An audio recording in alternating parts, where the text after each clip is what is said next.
Okay, it's time to learn the parts of the instrument. It's important that you know what the names of all of these things are called so that when we say put your hand on the shoulder, you know what we're talking about.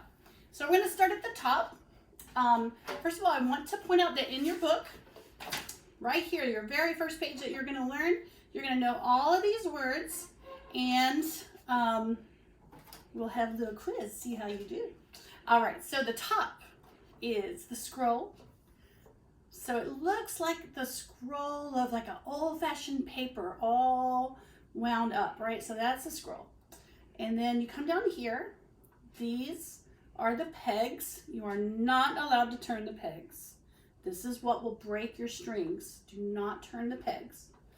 Yeah, we know anyone can turn a peg. I know how to do it. No, you don't. You don't know how to do it without it breaking. And it's really important that we handle it, okay? So we'll tell you more about that later. All right, the peg box. This is this area right here. All the pegs fit inside the peg box. Then you come on down. There's a little piece of wood right here. It's called the nut. I think it's just because it's right there at the end. And then the fingerboard is here. Goes all the way down. The black part, this is where our fingers go to play. So that's the fingerboard. Right here, hang on. This is the neck, and this is the very most safe way to hold your instrument when you're not. So I would recommend, this is the best way to have your hand here. Another place is here, but not as stable on the shoulder. All right, we call that the shoulder. This is also called, in your book, it's called the upper bout, but I just usually call it the shoulder for you guys. So going on down, we have the C bout. It's because it looks like a letter C. All right, and then we have this fancy like cursive letter F, and that is the F hole. So we have the letter C, C bout, and the F hole. All right, right here is the bridge. The bridge, it kind of sticks up, and I want to say real quick, since parents might be watching, is that this bridge can tip over if there's any pressure on the top of the instrument, or if you bump it on a table or something, the bridge could fall down. It is not supposed to be glued on the instrument. The strings are what holds the bridge on. So if the bridge falls over, do not use glue to fix it. Call me and Miss Arnold, you know, we'll take care of it. And we can fix it actually in class. It's super easy for us to fix and put it back in there, but do not use glue. And there's also a certain way it has to be turned. So just let us do it. No big deal. You don't even have to take it to the store. We can take care of that for you. Okay, so then coming on down, we have what's called fine tuners. There will be one on every single one of your instruments, every single one of your strings. And then tailpiece, all the way down here. This is the tailpiece. Chin rest. Even though I'm not really going to put my chin on it, we're actually going to put more of our jaw on it. I don't know why it's called a chin rest. It should be called a jaw rest, but it's a chin rest, okay? So then at the end button, all right? And this, if this falls out, basically all the strings and everything come undone. It hardly ever happens, but I have seen it happen before where the end button is not tightened in there. Do not try to turn it or anything. It should be tight already. But, you know, things are all held together by string, and when things aren't working, it kind of explodes. So, but let Miss Arnold and I know if there's a problem. Oh, I missed one. Sound post is inside.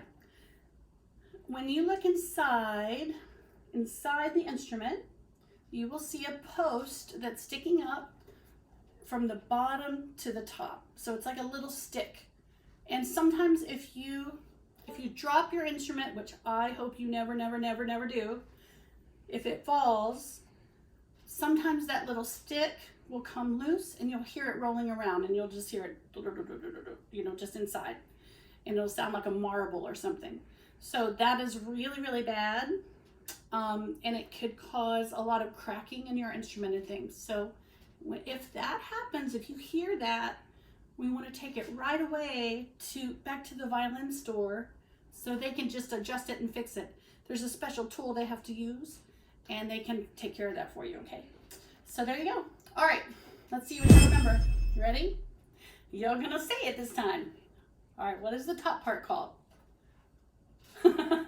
Scroll. What are these called? Pegs. What is this part called? Where the pegs go inside? Peg box. What is this called? Nut. Then we have this long black part, the fingerboard. If I hold on to this part, it's called the neck, just like we have a neck. This part right here, we call it the shoulders, but it's called the upper bout. And coming on down here, do you remember what this little piece of wood is called? It's really pretty. Bridge. And then this is shaped like a letter C. It's called the C bout. This is shaped like a letter F. It's called the F hole.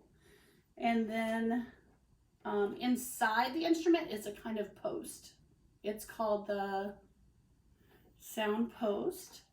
And then right here, these little knobs, you're going to have all the way across. They're called the fine tuners. This is actually the way we tune most often.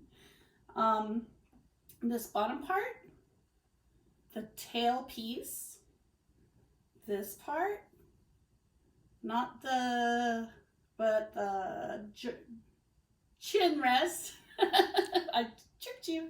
All right, and then at the bottom we have end button. Great. All right, so and I do want to just say real quick, notice I do have my shoulder rest on the back of my instrument. Everybody needs a shoulder rest because this is what helps us really hold the instrument in place, and it's so much more comfortable.